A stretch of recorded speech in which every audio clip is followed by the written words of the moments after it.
Saudara, kasus kabel yang melintang dan menjuntai di jalan raya kembali terjadi.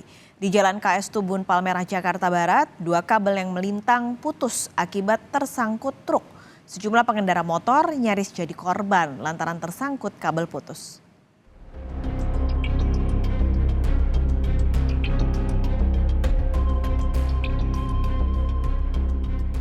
Kabel udara milik provider telekomunikasi di Jalan KS Tubun Palmerah ini putus usai tersangkut truk pada Rabu malam. Sejumlah pengendara motor nyaris menjadi korban akibat tersangkut kabel yang putus. Warga pun secara swadaya mengikat kabel yang kendor dengan alat seadanya agar pengendara bisa melintas dengan aman. Korban nggak kenapa-napa kan Bang ya? Korbannya nggak kenapa-napa. Cuman kesangkut dikit. Sangkut doang ya. Cuman agak panik gitu, takutnya kayak ada aliran listriknya. Jadi ada panik gitu. Sementara itu petugas Dinas Bina Marga Pemprov DKI Jakarta terus melakukan penertiban rangkaian kabel semrawut. Salah satunya adalah pemutusan jaringan kabel fiber optik di 3 lokasi di Jakarta Pusat. Usai diputus, jaringan kabel utilitas akan direlokasi menjadi jaringan kabel bawah tanah yang sebelumnya terdampak oleh proyek pembangunan trotoar. Bukan pemutusan kabel fiber optik di Jalan Agus Salim, Yusuf Adiwinata, kemudian Jalan Gereja Teresia, Kota Administrasi Jakarta Pusat.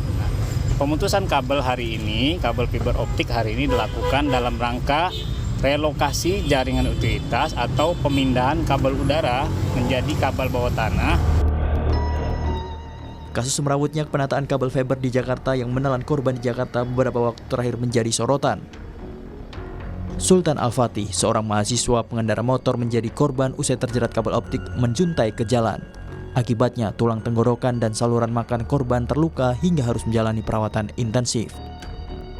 Tidak hanya Sultan Al-Fatih, kabel menjuntai ke jalan juga menjerat seorang pengendara ojek daring hingga tewas.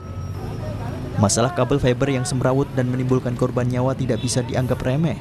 Butuh ketegasan dari pemerintah dan pihak yang bertanggung jawab atas kejadian yang ada, sehingga diharapkan tidak ada lagi korban akibat terjerat kabel di jalan raya. Tim Liputan, Kompas TV. Sultan Rifat Al-Fatih, remaja yang terjerat kabel menjuntai di Jalan Pangeran Antasari, Jakarta Selatan, sampai saat ini masih dirawat di RS Polri Kramat Jati. Bagaimana kondisinya saat ini? Langsung saja kita sapa jurnalis Kompas TV Gracia Adur akan melaporkan langsung dari RS Polri Jakarta. Gracia, jadi seperti apa kondisi terkini dari Sultan Rifat Al-Fatih?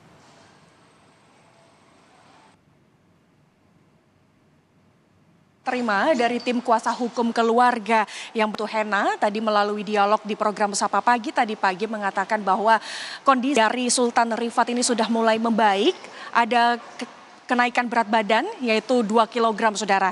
Nah hal ini serupa yang disampaikan oleh dokter spesialis gizi klinik dari Rumah Sakit Polri juga menyampaikan hal yang sama, berat badan dari Sultan Rifat ini naik 2 kilo. Yang sebelumnya awal masuk ini 5 kg dan sekarang sudah naik 4 gram saudara. Sehingga inilah yang menjadi fokus utama dari pihak Rumah Sakit Polri adalah untuk memenuhi nutrisi dan fisioterapi serta untuk memenuhi ataupun memperbaiki fungsi organ tubuh saudara. Karena kondisi sebelumnya dari Rifat ataupun Sultan Rifat ini sebelum masuk rumah sakit nutrisinya ini kurang baik sehingga ia terkena virus hepatitis C dan ini membuat terganggunya fungsi dari liver sendiri, Pak Skalis dan juga saudara. Nah, informasi dari tim kuasa hukum bahwa Rifat saat ini masih belum bisa mengonsumsi makanan secara sempurna. Ia masih membutuhkan alat bantuan seperti pipa, saudara. Sehingga ini yang masih menjadi concern dari dokter dari Rumah Sakit Polri. Karena berantakan, kemudian juga pita suara masih rusak.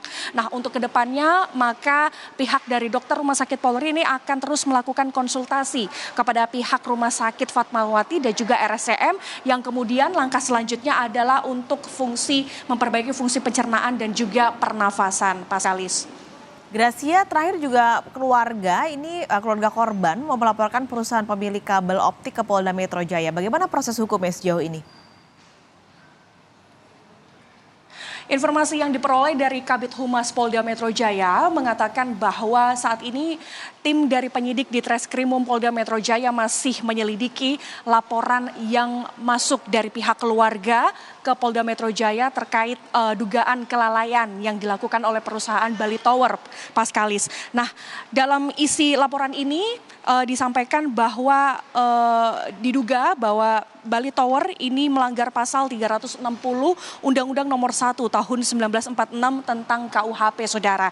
Nah, kemudian apa yang melatar belakangi sehingga ini keluarga akhirnya melaporkan hal ini kepada pihak kepolisian Polda Metro Jaya, karena sejak bulan Mei 2023 pihak keluarga ini sudah melakukan berbagai macam upaya untuk menghubungi pihak perusahaan Bali Tower tapi masih belum ada respon. Dari pihak keluarga sudah menghubungi melalui surat, kemudian tatap muka, belum ada respon. Bahkan dari pihak perusahaan ini malah memberi uang senilai 2 miliar rupiah, tapi ini ditolak oleh pihak keluarga.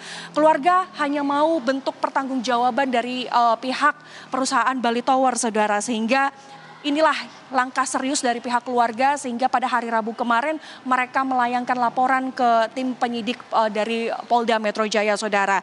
Tujuannya supaya ada efek jera, ada pertanggungjawaban sehingga tidak ada korban-korban lain selain dari Sultan Rifat ini, Saudara. Nah, untuk selanjutnya, langkah selanjutnya sementara juga Pemprov DKI Jakarta ini juga sudah menegur ke beberapa perusahaan yang kabel listriknya ini juga semrawut.